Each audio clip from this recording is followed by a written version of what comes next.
غزہ میں اسرائیل کی 16 ماہ سے جاری جارحیت کو کوئی نہیں روک سکا۔ ماسکو میں تعینات فلسطینی سفیر عبدل حفیظ نوفل نے انٹرویو سے گفتگو کی، کہا امریکی صدر کی جانب سے 20 لاکھ فلسطینیوں کو اردن اور مصر منتقل کرنے کے بیان کو ہم نے مسترد کر دیا۔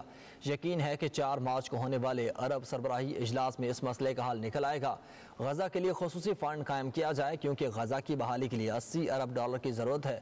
مزید کیا کہا یہ دکھاتے ہیں۔ Continue to be difficult in Palestine. After 16 months of unilateral attack from Israeli side against civilian people in Gaza, nobody can stop the Israel, unfortunately. Trump approach that how we transfer around 2 million Palestinians from Gaza to Egypt, to Jordan, which is we totally refused. The focal point in this issue now, there is an Arab summit will be held next month at the 4th of March, which we believe that it will be stopped everything. There's 3 challenges toward this summit.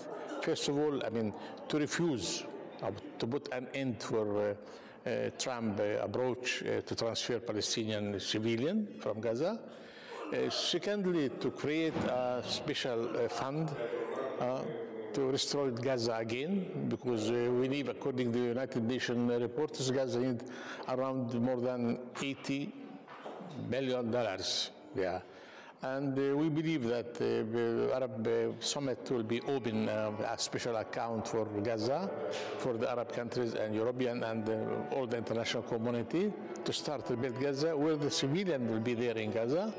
And the third challenge is how the Palestinian Authority will be back to control Gaza, because it's the only way to control Gaza must be through Palestinian Authority. And we wait and we hope Palestinian people continue struggle against Israeli actions, and it's our land, and we will defend everything.